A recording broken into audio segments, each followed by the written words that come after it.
عليكم ورحمة الله تعالى وبركاته. الحمد لله رب العالمين. الصلاة والسلام على رسوله الكريم. أما بعد، فقد قال الله تعالى في القرآن الكريم والفرقان المجيد: أعوذ بالله من الشيطان الرجيم. بسم الله الرحمن الرحيم. قل يا عبادي الذين أسرفوا على أنفسهم لا تقنطوا من رحمة الله. صدق الله العلي العظيم. قال نبينا صلى الله عليه وسلم: اتق الله حيثما كنت، أو كما قال عليه الصلاة والسلام. سبحانك لا علم لنا إلا ما علمتنا إنك أنت العليم الحكيم. رب اشرح لي صدري ويسر لي أمري واحلل عقدة من لساني يفقهوا قولي. اللهم صل على سيدنا نبينا مولانا محمد طب القلوب ودوائها وعافية الأبدان وشفائها ونور الأبصار وضيائها وعلى آله وصحبه وسلم. صدق الله العلي العظيم. அருளாளன் அன்பாளன் அல்லாஹுவின் திருப்பெயரால் இந்த ஜும்ஆவுடைய உரையை ஆரம்பம் செய்கிறேன். அன்பும் அருளும் ஆசியும் ஆதரவும் ஆருயிரு நாயகம் அன்னலம் பெருமானார் ஸல்லல்லாஹு அலைஹி வஸல்லம் அவர்களின் மீதும், அன்னாரின் வழி வாழ்ந்த வாழுகின்ற வாழப் போகின்ற, குறிப்பாக இந்த ஜும்ஆவுடைய தினத்தை அலங்கரிக்கின்ற அனைவர்களின் மீதும் உண்டாவதாக. புனிதமான ரமலானின் இறுதி ஜும்ஆவில, இறுதி நாளில அல்லாஹ் நம்மை ஒன்று கூட்டியிருக்கிறார். இனி இந்த வாய்ப்பு மீண்டும் கிடைக்குமா? அடுத்த ரமலான் நாம் மீண்டும் இருப்போமா என்பது உறுதி இல்லாத சூழ்நிலையில இந்த ரமலானின் அமல்களை அல்லாஹ் கபூல் செய்வானாக. நம்முடைய தொழுகை, நம்முடைய நோன்பு, நம்முடைய சதகா ஜகாத்துகள், இன்ன பிற அமல்கள், நாம் எத்துணை அமல்கள் செய்தோமோ அத்துணையையும் அல்லாஹ் கபூல் செய்வானாக, அங்கீகரிப்பானாக. இந்த ரமலானின் இறுதியை அவனுடைய அருளுக்குரியதாக அல்லாஹ் ஆக்கி தருவானாக. அன்பிற்குரிய அல்லாஹுவின் நல்லடியார்களே, முஃமின்களே, உலகளாவிய அளவில் இருக்கக்கூடிய அமைதியின்மை, நிம்மதியின்மையில் இருந்து பாதுகாத்து சுபிட்சத்தை அல்லாஹ் ஏற்படுத்துவானாக. அன்பிற்குரிய அல்லாஹுவின் நல்லடியார்களே, உயிரை குடிக்கக்கூடிய, உயிரை பறிக்கக்கூடிய, அன்றாடம் சிரமத்தில் ஆழ்த்தக்கூடிய எல்லா நோய்களிலிருந்தும் அல்லாஹ் நிவாரணத்தை தருவானாக. பொருளாதாரத்திலே பரக்கத்தை தருவானாக. சமூகத்திற்காக வாழ்பவர்களுக்கு அல்லாஹ் உதவி செய்வானாக. அன்பிற்குரிய அல்லாஹுவின் நல்லடியார்களே, புனிதமான ரமலானின் இறுதி நாளில காலம் இருக்கிறதே ஒரு நதியை போல. காலம் ஒரு நதியை போல. அந்த நதியில் சில நேரம் மூழ்கி நம்மை நாம் பரிசுத்தப்படுத்திக் கொள்கிறோம். அதுபோலதான் இந்த ரமலான் என்ற ஒரு நதி. இந்த நதியில், இந்த ரமலானில் நாம் மூழ்கி நம்மை பரிசுத்தப்படுத்தினோமா? அல்லாஹ் நம்மை அங்கீகரித்துக் கொண்டானா என்பதுதான் மிகப்பெரிய கேள்வியாக இருக்கிறது. இந்த ரமலான் ஏதோ வந்தது, நம்மை கடந்தது என்பதை தாண்டி இது ஒரு விருந்தினர் போல் நம்மை உணர வைத்திருக்கிறது. ஒரு விருந்தினர் நம்முடைய இல்லத்திற்கு வந்தால், நம்முடைய வீட்டிற்கு ஒரு விருந்தினர் வந்தால் எப்படி அவர் விரைவாக சென்று விடுவாரோ, அதுபோல இந்த ரமலான் நம்மிடம் வந்தது போனதும் தெரியவில்லை என்கின்ற அளவிலே நம்மை கடந்திருக்கிறது. மீண்டும் இந்த வாய்ப்பு கிடைக்குமா? கடந்த ஆண்டு நம்மோடு இருந்தவர்கள் இந்த ஆண்டு இல்லை. இந்த ரமலானின் ஆரம்பத்தில் நம்மோடு பயணித்தவர்கள் இந்த ஆண்டு இல்லை. யோசித்தோமேயானால் மெய்சில் இருக்கிறது, இதயம் கணக்கிறது, சுக்குநூறாக ஒடுகிறது. நன்றாக இருந்த எத்தனையோ நபர்கள் விபத்தின் காரணமாக தங்களுடைய உறுப்புகளை இழந்து அமலில்லாமல் போய்விட்டார்கள். நின்று தொழுக எத்தனையோ மக்கள் அமர்ந்து தொழக்கூடியவர்களாக ஆகிவிட்டார்கள். கடந்த ஆண்டு அமல் செய்தவர்கள் வயது முதிர்வின் காரணமாக அல்லது நோயின் காரணமாக பலகீனத்தின் காரணமாக அமல் செய்ய முடியாமல் போய்விட்டார்கள். எனவே ரமலான் இருக்கிறது, அது நமது ஆன்மாவை அழகுபடுத்துவதற்கான சாதனம். இன்று அழகுபடுத்துதல் ஒரு மிகப்பெரிய அங்கம் வகிக்கிறது. முக்கியமான தினங்களை தாண்டி, திருமண நிகழ்வுகளை தாண்டி அன்றாடம் தங்களை அழகுபடுத்திக் கொள்பவர்கள் ஏராளமாக இருக்கிறார்கள். இல்லாத முடிய பல நேரம் வெட்டக்கூடியவர்கள் இருக்கிறார்கள், அதை கத்தரித்து அழகு செய்யக்கூடியவர்கள் இருக்கிறார்கள், பியூட்டி பார்லருக்கு போய் தங்களுடைய அழகை மெருகேற்றுபவர்கள் இருக்கிறார்கள். ஆனால் இந்த அழகையெல்லாம் தாண்டி, இந்த பேசியலை எல்லாம் தாண்டி ஆன்மாவை அழகுபடுத்த வேண்டியது இருக்கிறது.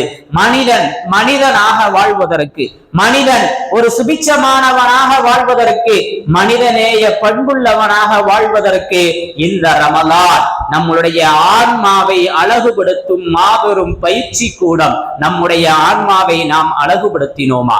நம்முடைய ஆன்மாவை நாம் செதுக்கினோமா? செம்மைப்படுத்தினோமா?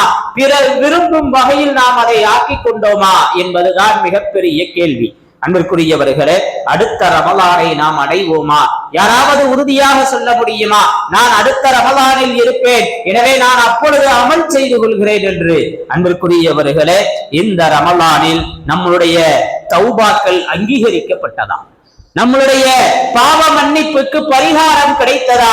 மன்னிப்பின் வாசல் திறக்கப்பட்டதா என்பதுதான் நமது கேள்வியாக இருந்து கொண்டிருக்கிறது. அன்பிற்குரியவர்களே, குல் யா இபாதியல்லதீன அஸ்ரஃபு அலா அன்ஃபுஸிஹிம் லா தக்னது மிர் ரஹ்மத்தில்லாஹ். அல்லாஹ்வின் அடியார்களே, நீங்கள் என்ன செய்யாதீங்க?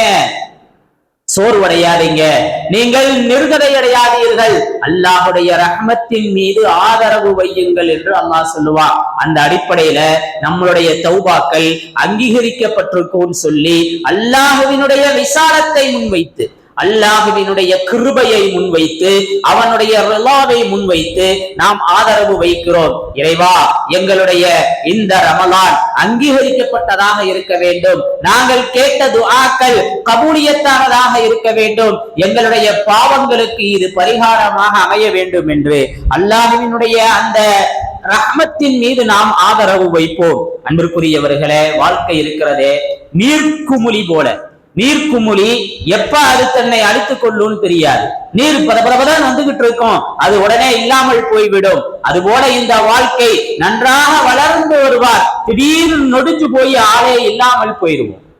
அதான் சொன்னேன் ஆரம்பத்திலேயே, கடந்த ஆண்டு இருந்தவர்கள் இந்த ஆண்டு இல்லை, ரமலானில் ஆரம்பத்தில் இருந்தவர்கள் இப்பொழுது இல்லை, ரமலானின் இடையில் இருந்தவர்கள் இப்பொழுது இல்லை, ரமலானின் ஆரம்பத்தில் இருந்த நமது பொருளாதாரம் இப்பொழுது தொய்வடைந்திருக்கிறது, ரமலானின் ஆரம்பத்தில் இருந்த உள்ளத்தின் மகிழ்ச்சி இப்பொழுது காணாமல் போயிருக்கிறது. போர் பதத்தின் காரணமாக நம்முடைய உறவுகள் மிகவும் நிர்கதையாகி நிற்கிறார்கள். தங்களுடைய தொழிலை இழக்கக்கூடிய சூழ்நிலையிலே, வேலை இல்லை திண்டாட்ட அவர்கள் உலாவக்கூடிய ஒரு சூழ்நிலையில் இருந்து கொண்டிருக்கிறார்கள். நம்முடைய இல்லத்திலும் அதனுடைய தாக்கம் இருக்கிறது. ரமலானின் ஆரம்பம் அப்படி அல்ல. ஆனால் இப்பொழுது அடுப்பு எரிப்பதற்கு கூட சிலிண்டர் தட்டுப்பாடிலே நாம் வந்து நிற்கின்றோம். மனசு பதவதைக்கிறது, நிம்மதி இல்லாத ஒரு சூழ்நிலையாக இருக்கிறது. சிலிண்டர் கிடைக்கவில்லை என்று சொன்னால் நம்முடைய நிலை என்ன? பெட்ரோல் கிடைக்கவில்லை என்று சொன்னால் நாம் எதையெல்லாம் அவதிப்பட போகிறோம் என்ற கவலையில் மூழ்கி இருக்கிறோம். ரமலானின் ஆரம்பம் அப்படி அல்ல, அது ஒரு மகிழ்ச்சியாக ஆரம்பித்தது. அல்லாஹ் இந்த ரமலானை, இந்த இறுதியை நமக்கு சலாமத்தாக்கி தர வேண்டும், சலாமாக்கி வைக்க வேண்டும். இது போன்ற மிகப்பெரிய தேடல்களில் இருந்து மனதை பக்குவப்படுத்த வேண்டும், அல்லாஹ் அமைதிப்படுத்த வேண்டும். அது சாந்தமான ரமலானாக இருக்கும், அது கபூலியத்தான ரமலானாக இருக்கும். ஏனால் ஒரு ரமலானை அமல் செய்து தன்னை அல்லாஹ்விற்குரியவராக ஆக்கி இருந்தால் இது போன்ற சூழ்நிலைகளில் இருந்து பதட்டப்பட மாட்டார், பயப்பட மாட்டார். எல்லாம் அல்லாஹுடைய நாட்டம் என்று அவனின் மீது பொறுப்பை சாட்டி தவக்கல்து அலல்லாஹ் என்று அடுத்த வேலையை பார்த்துக்கிட்டு போய்கிட்டு இருப்பார். அப்படி ஒரு பக்குவம் நமக்கு ஏற்பட்டிருக்கிறதா என்பதுதான் மிகப்பெரிய கேள்வி. அன்பிற்குரியவர்களே, ஐந்திற்கு முன் நீங்கள் ஐந்தை கனிமத்தாக கருதுங்கள் என்று சொன்னார்கள் முத்து முஹம்மது ரசூலுல்லாஹி ஸல்லல்லாஹு அலைஹி வஸல்லம். சபாபக கபல ஹர்மிக, உங்களுடைய முதுமைக்கு முன் உங்களுடைய வாலிபத்தை நீங்கள் கனிமத்தாக கருதுங்கள். இன்று இருக்கக்கூடிய வாலிப பருவம், அதை நீங்கள் கிஃப்டாக, பேரருளாக கருதுங்கள். வயதானதற்கு பின்பு நின்று தொழுவதிலே சிரமம் ஏற்படும். வயதானதற்கு பின்பு வேலை செய்து பொருளாதாரத்தை திரட்டுவதிலே சோர்வு ஏற்படும், இயலாமை ஏற்படும். நீங்கள் நினைத்த ஒன்றை செய்ய முடியாது, நீங்கள் நினைத்த மாதிரி தான தர்மங்களை வழங்க முடியாது. ஏனென்று சொன்னால் பொருளாதாரம் உங்களுடைய கையில் குறைந்துவிடும். இன்னும் ஒரு படிக்கு மேலே ஞாபக மறதியால் நீங்கள் அல்லல் படுவீர்கள். ஆனால் வாலிப பருவம் அப்படி அல்ல, எதையும் சாதிக்க துணியும் பருவம். கல்லை கூட சாப்பிட்டா கரைஞ்சு போகும்னு நம்முடைய மூதாதையர்கள் சொல்லி வைத்தார்கள். அப்படிப்பட்ட அந்த வாலிப பருவத்தை பயன்படுத்திக் கொள்ள வேண்டும் என்று சொன்னார்கள் முத்து முஹம்மது ரசூலுல்லாஹி ஸல்லல்லாஹு அலைஹி வஸல்லம் அவர்கள். அன்பிற்குரியவர்களே, வஸிஹத்திக கப்ல ஸக்மிக, உங்களுக்கு நோய் ஏற்படுவதற்கு முன்பு உங்களுடைய ஆரோக்கியத்தை பயன்படுத்திக் கொள்ளுங்கள். எத்தனையோ நபர்கள் நோயின் காரணமாக, இயலாமை பலகீனத்தின் காரணமாக நோன்பு வைக்க இயலாமல் போய்விட்டார்கள். நோன்பு வைத்தவர்கள் இடையிலேயே விட வேண்டிய சூழ்நிலை ஏற்பட்டிருக்கிறது. ஸ்டோன் பிரச்சனைங்க, 2 நாள் நோன்பு வைத்தேன், 3வது நாள் நோன்பு வைக்க முடியலன்னு சொன்ன அன்பர்கள் ஏராளம் இருக்கிறார்கள். வெயிலினுடைய தாக்கம் ஒரு பக்கம், நீர் பற்றாக்குறை ஒரு பக்கம், எனவே என்னால் இயலல அப்படின்னு சொன்னவர்கள் எல்லாம் ஏராளம். எனவே ஆரோக்கியத்தை நாம் கனிமத்தாக கருத வேண்டும், ஆஃபியத்தை நாம் கிஃப்டாக கருத வேண்டும். ரசூலுல்லாஹி ஸல்லல்லாஹு அலைஹி வஸல்லம் அவர்கள் சொன்னார்கள், வகினாக அன் கப்ல ஃபக்ரிக, உங்களுக்கு ஏழ்மை ஏற்படுவதற்கு முன்பு உங்களுடைய செல்வ நிலையை கனிமத்தாக கருதுங்கள்னு சொன்னாங்க. வஃபராக கப்ல ஷுகுலிக, உங்களுக்கு ஓய்வு கிடைக்கும் போது, உங்களுடைய வேலைகளில் ஈடுபட்டுக் கொண்டிருக்கிறீர்கள், உங்களுடைய ஓய்வை நீங்கள் கனிமத்தாக கருதுங்கள் என்று சொன்னார்கள் ரசூலுல்லாஹி ஸல்லல்லாஹு அலைஹி வஸல்லம் அவர்கள். வஹயாத் கப்ல மௌத்திக, உங்களுடைய மௌத்திற்கு முன்பு உங்களுடைய வாழ்க்கையை கனிமத்தாக கருதுங்கள், கிஃப்டாக கருதுங்கள், பேரருளாக கருதுங்கள்னு சொன்னாங்க. உண்மையிலேயே நாம் இதையெல்லாம் கனிமத்தாக கருத வேண்டும். நமக்கு கிடைத்த வாய்ப்பு என்று அமல்களை நாம் முன்னெடுக்க வேண்டும். அன்பிற்குரியவர்களே, ரமலானினுடைய இறுதி தருணமாக இது இருந்து கொண்டிருக்கிறது. அல்லாஹ் தனது மறையிலே சொல்வார், வஅபுது ரப்பக ஹத்தா யஅதியகல் யகீன், யகீன் வருவதற்கு முன்பு வரை நீங்கள் உங்களுடைய ரப்பை வணங்குங்கள், மவுத் வருவதற்குள் நீங்கள் ரப்பை வணங்கிக் கொண்டிருங்கள் என்பதுதான் இந்த வசனத்தின் பொருளாக இருக்கிறது. இன்னும் ஒரு ரமலான் கிடைத்தால் நான் தான தர்மம் செய்வேன், இன்னும் ஒரு ரமலான் கிடைத்தால் சதகாக்கள் நிறைய செய்வேன், இன்னும் ஒரு ரமலான்கள் கிடைத்தால் நான் தொழுவேன் என்பதை தாண்டி இனி அடுத்து நமக்கு எஞ்சி இருக்கக்கூடிய வாழ்க்கையை பயன்படுத்த வேண்டும். ரமலான் முடிந்து விட்டது. இந்த ரமலான் ஒரு பயிற்சி பட்டறை, இந்த ரமலான் நம்மை பக்குவப்படுத்துவதற்கான ஒரு வாய்ப்பு. இந்த ரமலான் எப்படி ஒரு போர் வீரன் அல்லது ஒரு காவலாளி அவன் பயிற்சியை முடித்துக் கொண்டு அவன் களத்திற்கு வந்து தன்னுடைய பணியை செவ்வனை செய்கிறானோ, அவன் பயிற்சியில் பழகிய எல்லா விஷயங்களும் அவனுடைய களத்தில் அது தேவைப்படுவது போல இந்த ரமலான் காலம் ஒரு களம். இதில் செய்த சதக்காக்கள் இன்றோடு முடிந்து விடுவதில்லை. நம்மிடத்திலே இந்த ரமலானில் மட்டும்தான் ஏழைகள் இருப்பார்கள், இந்த ரமலானில் மட்டும்தான் தேவையுடையவர்கள் இருப்பார்கள், இந்த ரமலானில் தான் நாம் இரவு வணக்கங்களை அதிகப்படுத்த வேண்டும் என்பது அல்ல. எல்லா காலமும் தஹஜ்ஜுத் இருக்கிறது, எல்லா காலமும் இஷா தொழுகைகள் இருக்கிறது, எல்லா காலமும் ஃபஜ்ருடைய தொழுகைகள் இருக்கிறது. ஃபஜ்ரை பேணினோம், அதே போல நாம் எல்லா காலங்களிலும் அதை பேண வேண்டும். எனவே இனி ஒரு ரமலான் கிடைச்சா நான் அமல் செஞ்சிருவேன் என்பதை தாண்டி இந்த ரமலான் முடிந்து விட்டது, அடுத்து நாம் அடுத்த வாழ்க்கைக்கு தயாராக வேண்டும். இந்த ரமலான் அப்படி ஒரு பாடத்தை நமக்கு கற்று தந்திருக்க வேண்டும். அன்பிற்குரியவர்களே, சஹாபாக்களுடைய வாழ்க்கையில அலி ரலியல்லாஹு தஆலா அனுபவங்க. கடை வீதிக்கு வருவாங்க, கடை வீதியில வந்து சொல்லுவாங்க, இந்த ரமலானில் யாருடைய அமல்கள் அங்கீகரிக்கப்பட்டதோ அவருக்கு சுபச்சோபனம் உண்டாகட்டும், அவருக்கு வாழ்த்துக்கள். யாருக்கு இந்த ரமலானில் அங்கீகாரம் கிடைக்கவில்லையோ அவருக்கு நான் இரங்கல் தெரிவிக்கிறேன் என்று சொல்வார்களாம் அலி ரலியல்லாஹு தஆலா அன்ஹு அவர்கள். அன்பிற்குரியவர்களே, நம்முடைய முன்னோர்கள், நமக்கு முன் வாழ்ந்த அந்த பெண் மக்கள் எல்லாம் ரமலானினுடைய 6 மாத காலத்தை கபூலியத்திற்காக பயன்படுத்துவார்கள். ரப்பனா தகப்பல் மின்னா, இறைவா எங்களுடைய அமல்களை கபூல் செய், ரமலானின் அமல்களை கபூல் செய் என்றே 6 மாதத்தை கடப்பார்கள். அதற்கு அடுத்த 6 மாதத்திலே அல்லாஹும்ம பல்லிக்னா ரமலான், இறைவா ரமலானை அடையவை, இறைவா ரமலானை அடையவை என்று கேட்பார்களா? ஆக வாழ்க்கை முழுவதையுமே ரமலானின் கபூலியத்திற்கும் ரமலானை அடைவதற்கு அனைத்திற்குமே பயன்படுத்தி இருக்கிறார்கள். நமக்கு இன்றோடு முடிந்து விடுவது அல்ல ரமலான். இந்த ரமலானின் பாடம், இந்த ரமலானின் தாக்கம், இந்த ரமலானில் நமக்கு கிடைத்த அந்த வெகுமதிகள் எல்லாம் ஏனைய 11 மாதங்களிலே வெளிப்பட வேண்டும் என்பதை நினைவில் கொள்ள கடமைப்பட்டிருக்கின்றோம். அன்பிற்குரியவர்களே, அப்துல்லாஹ் இப்னு மஸ்ஊத் ரலியல்லாஹு தஆலா அன்ஹு அவங்க அங்கீகரிக்கப்பட்டவர் யார், அவருக்கு வாழ்த்துக்கள், அவருக்கு நற்சோபனம் உண்டாகட்டும்னு சொல்லுவாங்க.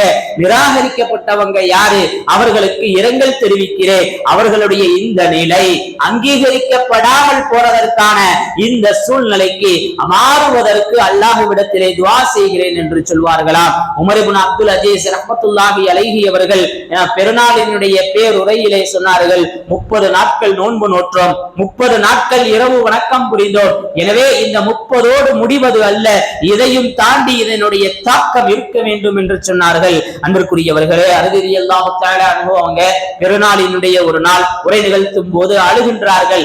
சந்தோஷப்பட வேண்டிய நேரத்துல, மகிழ்ச்சியை வெளிப்படுத்தப்பட வேண்டிய நேரத்துல ஏன் அழுகிறீங்க அப்படின்னு கேட்ட உடனே சொன்னாங்களா, இது ரமலானினுடைய அமல்கள் எல்லாம் கபூலியத்தாக இருந்தால் மகிழ்ச்சி அடையலாம், அது கபூலியத் இல்லை என்று சொன்னால் எப்படி மகிழ்வது, எப்படி சந்தோஷப்படுவது என்று அவர்கள் அழுதார்கள் என்று வரலாற்றிலே பார்க்கிறோம். நாமும் நாளை பெருநாளை கொண்டாட இருக்கிறோம், புத்தாடைகள் தயாராக இருக்கிறது.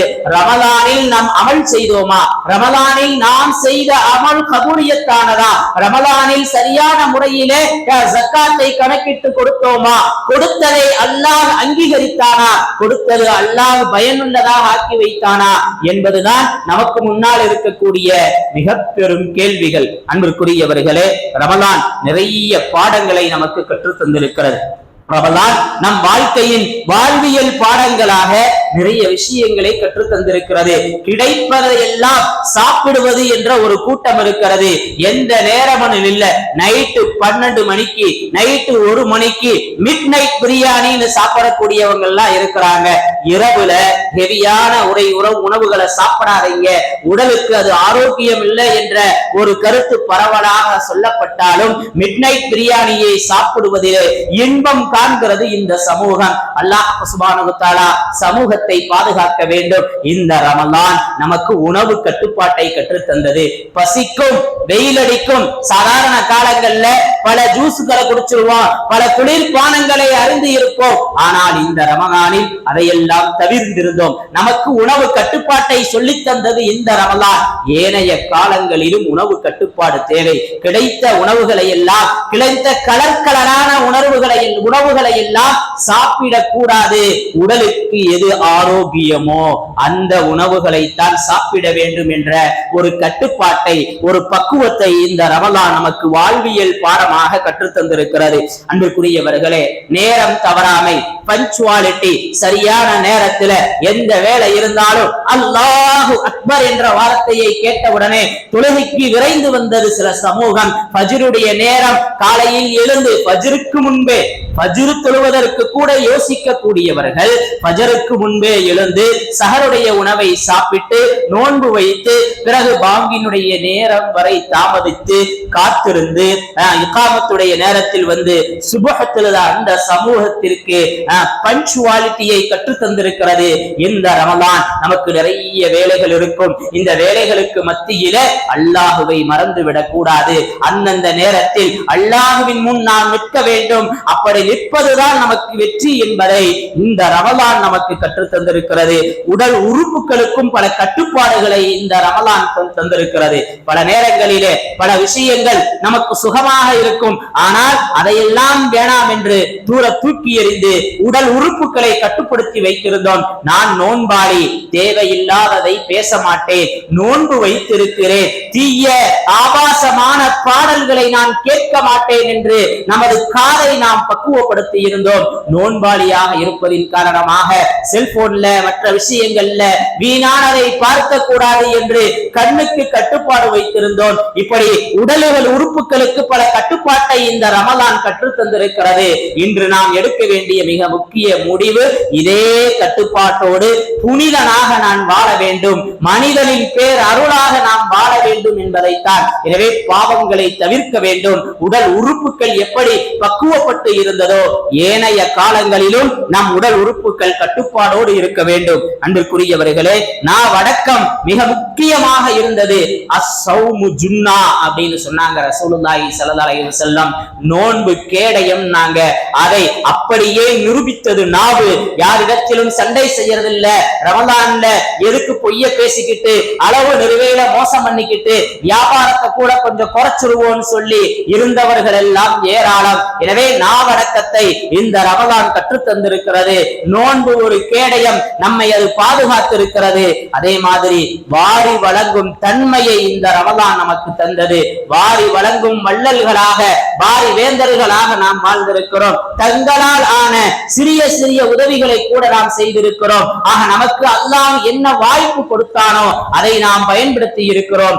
ரமலான் மட்டுமே தான தர்மங்கள் செய்வதற்கான காலம் அல்ல.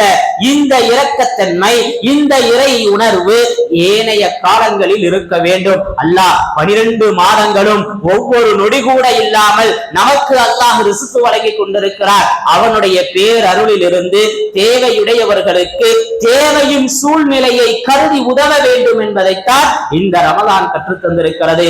இந்த ரமலான்ல சில நபர்களுக்கு துணிமணிகளை வாங்கி கொடுப்பதன் மூலமோ, சில நபர்களுக்கு மளிகை பொருட்களை வாங்கி கொடுப்பதன் மூலமோ, சில மாமிச இறைச்சி துண்டுக்களை கொடுப்பதன் மூலமோ நம் தான தர்மங்கள் சுருங்கிவிடக் கூடாது என்பதற்கான மிக பெரு ஒரு பாடமும் இந்த ரமலானில் நிகழ்ந்திருப்பது இந்த இஸ்லாமிய சமூகத்திற்கு மிகப்பெரிய வேதனையான விஷயம். சமீபத்திலே ஆத்தங்கரை ஆஸ்தகரை தர்காவிற்கு அருகிலே நடந்த அந்த முஸ்லிம் சகோதரர் ரஃபி என்கின்றவரும் அவருடைய பிள்ளைகளும் காரில் எரிந்து சாம்பலாகி போனார்கள். தற்கொலை செய்து கொண்டார் என்று சொல்லப்படுகிறது. சென்னையை சார்ந்தவர். கடனின் காரணமாக சென்னையில் இருந்த சொந்த வீட்டை விற்றுவிட்டு 4 மாதங்களுக்கு முன்பு திருநெல்வேலியிலே குடிபெயர்கிறார். அங்கு இருந்தவர் அடிக்கடி தர்காவுக்கு செல்வது வளமையாக இருந்திருக்கிறது. அந்த இறை நேசத்தின் வெளிப்பாடு கூட அவரிடத்தில் எந்த அளவுக்கு இருந்தது என்று தெரியவில்லை. அவர் அன்றைய இரவு கூட பிறர் மக்களுக்கு, இயலாதவர்களுக்கு உணவு பொட்டணங்களை வாங்கி கொடுத்தார் என்று சொல்கிறார்கள். இந்த அளவுக்கு அத்துணையும் பதிவு செய்யப்பட்டிருக்கிறது. ஆனால் நிலைமை என்ன? தண்ணீர் கேனில் வாங்கி வைத்திருந்த பெட்ரோலை ஊற்றி தற்கொலை செய்து கொண்டார். இஸ்லாத்திலே தற்கொலை இயலாத ஒன்று. தற்கொலை செய்தவருக்கு அல்லாஹ்வை நம்பாதவராக ஆகிவிடுகிறார். தற்கொலை செய்து கொள்பவருக்கு நபி ஸல்லல்லாஹு அலைஹி வஸல்லம் அவர்கள் ஜனாசா தொழ வைக்க மாட்டேன் என்று மறுத்திருக்கிறார்கள் என்று சொன்னால் அதனுடைய வீரியத்தை நாம் உணர வேண்டும். எந்த ஒரு காரியத்திற்கும், எந்த ஒரு கஷ்டத்திற்கும் தற்கொலை தீர்வு அல்ல என்பதைத்தான் இஸ்லாம் நமக்கு காட்டித் தருகிறது. அல்லாஹ் கொடுத்த உயிரை, அல்லாஹ் கொடுத்த உறுப்பை சிதைப்பதற்கு எந்த சூழ்நிலையிலும் யாருக்கும் அனுமதி இல்லை. ஒரு சிறிய அளவு கூட உடல் உறுப்புகளை சிதைவு செய்து மாற்றம் செய்வதற்கு அனுமதி இல்லை என்பதுதான் இஸ்லாமிய ஷரியாவாக இருந்து கொண்டிருக்கிறது. தற்கொலையை இஸ்லாம் அங்கீகரிக்கவில்லை, நடந்து விட்டது. ஆனால் சொல்லப்பட்ட காரணம் நாம் இன்னும் இருக்கக்கூடிய ஏனைய மக்களை கொஞ்சம் கவனிக்க வேண்டும். அன்புக்குரியவர்களே, ஜக்காத்தை யாருக்கு தரலாம் அப்படிங்கிற உண்மையிலேயே சமூகம் ஒரு சின்ன வட்டத்துக்குள்ள இருக்குங்கிறது வேதனையிலும் வேதனை. சில மளிகை பொருளாக அல்லது சில துணிமணிகளாக, அதிலும் ஜக்காத்துக்கு என்றே பிரத்யோக தயாரிக்கப்பட்ட விலை மலிவான இயலாத துணிமணிகளாக இப்படித்தான் நம்மளுடைய ஜக்காத்துக்கள் இருக்கிறது.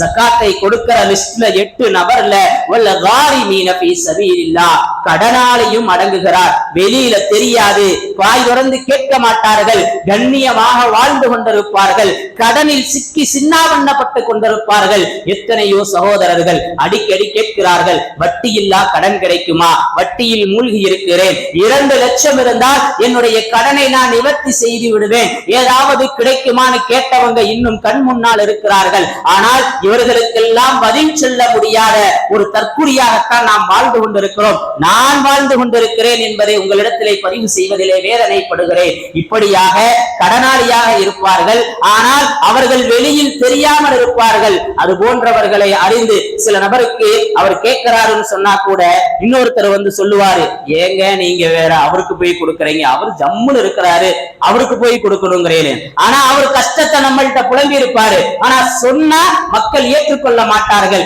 இறுதியில நிலை என்ன ஆகும்? அவர் தன்னை மாய்த்துக் கொள்ளத்தானே செய்வார். அல்லாஹ் பாதுகாக்க வேண்டும். தற்கொலை தீர்வு அல்ல. கடனிலிருந்து அல்லாஹ் பாதுகாக்கணும். நபி ஸல்லல்லாஹு அலைஹி வஸல்லம் அவர்கள் அதிகமாக இந்த துஆவை கேட்டிருக்கிறார்கள். கடன் மிகைப்பதிலிருந்து என்னை பாதுகாத்து விடுன்னு சொன்னாங்க. கடன் மிகைப்பதின் காரணமாகத்தான் அவர் தன்னை அழித்துக் கொள்கிறார். அன்பிற்குரியவர்களே, கடன் அது இல்லாமல் வாழ முடியாது. அதே நேரத்தில் கடன் இல்லாத வாழ்க்கை வேண்டும் என்று அடிக்கடி கேட்டுக்கொண்டே இருக்க வேண்டும். அல்லாஹ்விடத்திலே மன்றாடி கொண்டே இருக்க வேண்டும். கடன் இல்லாத மௌத் வேண்டும், கடன் இல்லாத மரணம் வேண்டும். அதே நேரத்தில் எதற்காக கடை வாங்குறோங்கிறதையும் சமூகம் கொஞ்சம் யோசிக்கணும்.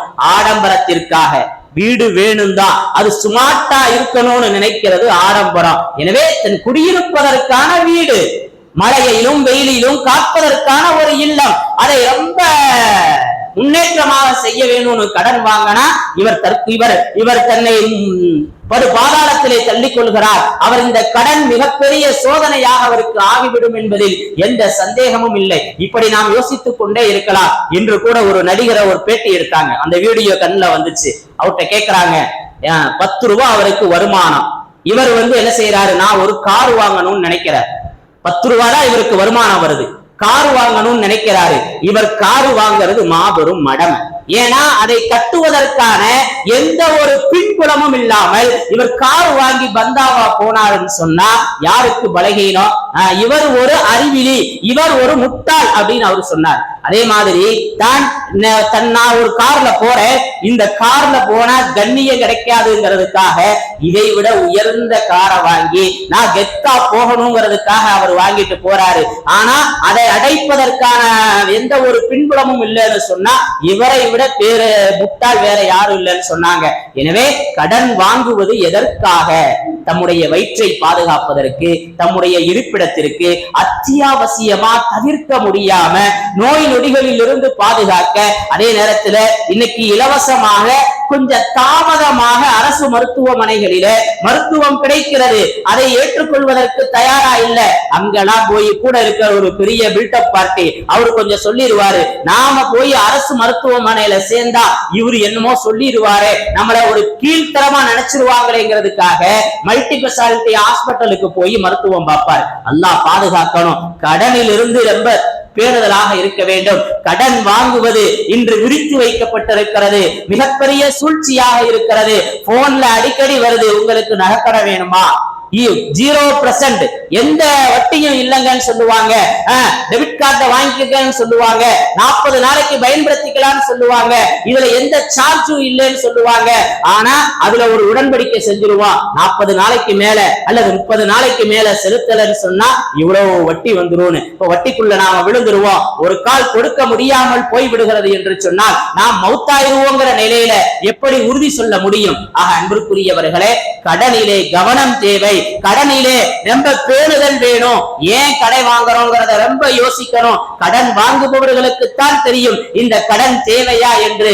எனவே கடனில் மூழ்கிவிடக் கூடாது என்பதைத்தான் இந்த ஆத்தங்கரையினுடைய தற்கொலை நமக்கு உணர்த்துகிறது. அதே நேரத்தில் உயிர் வாழக்கூடிய நமக்கு இது மாதிரியான மனிதர்களை கண்டறிந்து அவர்களுக்கு உதவணுங்கிற ஒரு மிகப்பெரிய படிப்பினையையும் இது விட்டு இருக்கிறது. அன்புக்குரியவர்களே, இந்த ரமலான்ல நிறைய தான தர்மங்கள் செய்தோம், நிறைய சதகாக்களை செஞ்சிருக்கிறோம். எல்லாரும் கொடுத்ததே தான் கொடுத்திருக்கிறோம். அதை தாண்டி எத்துணை நபர்களுக்கு சக்காத்தை கொடுக்கலாம். அதில் நம் பக்கத்தில் இருக்கிறவங்க எத்தனை பேர் அதுல தகுதியுடையவராக இருக்கிறார்கள் என்று இதை ரமலானோடு முடித்துக் கொள்ளாமல் இதை ஒரு நீண்ட திட்டமாக, தொலைநோக்கு பாடமாக தொடர்ந்து செய்து கொண்டே இருக்க வேண்டும் என்பதைத்தான் இந்த ரமலான் நமக்கு உணர்த்துகிறது. அன்பிற்குரியவர்களே, நபி ஸல்லல்லாஹு அலைஹி வஸல்லம் ஒரு தடவை இன்றைய தினம் நோன்பு வச்சது யாருன்னு கேட்டார். இன்றைய தினம் நோன்பு வைத்தவர்கள் யாருன்னு கேட்டாங்க. நான் சொன்னாங்க அபூபக்கர் சித்திக் நாயகம். இன்றைய தினம் ஜனாசாவை பின்பெயர்ந்தவர் யாருன்னு கேட்டாங்க. நான் சொன்னாங்க அபூபக்கர் நாயகம். ஏழைக்கு உணவளித்தவர் யாருன்னு கேட்டாங்க. நான் சொன்னாங்க அபூபக்கர் நாயகம். நோயாளியை நலன் விசாரித்தவர் யார் இன்றைய தினம்னு கேட்ட அத்துணை அமல்களையும் இந்த ஒரே நாளிலே அபூபக்கர் சித்திக் நாயகம் செஞ்சிருந்தாங்க. உங்களுக்கு சுவனம் நிச்சயமாயிருச்சுன்னு சொன்னாங்க ரசூலுல்லாஹி ஸல்லல்லாஹு அலைஹி வஸல்லம். அன்பிற்குரியவர்களே, இப்ப ஒரே நாள்ல இத்துணை அமல்களையும் செய்திருக்கிறார்கள் என்று சொன்னால் நமக்கு கிடைத்த வாய்ப்பை பயன்படுத்திக்கணும். நேற்றே நான் செஞ்சுட்டேன், இப்ப தேங்க ரமலான்ல நிறைய கொடுத்துட்டேங்க, இப்ப வந்து கேட்கறீங்களேங்க அப்படிலாம் சொல்லக்கூடாது. அல்லாஹ் நம்மள்கிட்ட சொல்லிட்டா நாம என்ன செய்ய முடியும்? யோசித்து பாருங்கள். எனவே யாராவது ஒரு தேவை என்று வந்து விட்டால் எப்பேற்பட்டாவது நாம் அதை நிறைவேற்றுவதற்கு முயற்சி செய்யணும். எந்த அமல்ல கபூலியத் இருக்கும்னு தெரியாது. அபூபக்கர் சித்திக் நாயகம் நினைச்சிருக்க மாட்டாங்க, இத்தனை அமலையை நான் செஞ்சேன், அதனால எனக்கு இன்னைக்கு நபி ஸல்லல்லாஹு அலைஹி வஸல்லம் சுவனத்தினுடைய சுபச்சோபனத்தை சொல்லுவாங்கன்னு. ஆனால் கிடைத்தது. எனவே எந்த அமலின் மூலமாக நமக்கு கபூலியத்து கிடைக்குங்கிறது நமக்கு தெரியாது. அந்த ஒத்த ரூபாயை கொடுக்கறதுல இருந்திருக்கலாம், 1,00,000 ரூபாய் செலவழிச்சிருப்போம், ஆனா அதுல கிடைக்காத அந்த தாத்பரியம், அந்த கபூலியத்தை அல்லாஹ் அந்த ஒத்த ரூபாயில வச்சிருப்பான். ஆக அன்பிற்குரியவர்களே, ஒரு சின்ன அமல், பிலால் ரலியல்லாஹு தஆலா அன்ஹு அவங்க சுவனத்துல நபி ஸல்லல்லாஹு அலைஹி வஸல்லத்திற்கு முன்னாடியே அங்க நடந்து போய்கிட்டு இருந்தாங்க. எப்படின்னு கேட்கல, எப்ப ஒழு செஞ்சாலும் எப்ப ஒழு போனாலும் ஒழு செய்வாங்க. அதற்கான ஒரு நன்றி கடனா 2 ரக்காஅத் தொழுதுருவாங்க. ஒரு நஃபிலான ஒரு சுன்னத்தான வணக்கம், சுன்னத்து தானே அப்படின்னு ஏனோ தானோன்னு நிறைய அமல்களை நாம வீசி எரிஞ்சுக்கிட்டு இருக்கிறோம். அந்த ஒரு சின்ன ஒரு சுன்னத்துங்கிற அமல் பிலால் ரலியல்லாஹு தஆலா அன்ஹு அவங்கள சுவனத்துக்கு கொண்டு போச்சு. எனவே நிறைய அமல்களின் மீது இந்த ரமலானில் ஆர்வம் இருந்தது.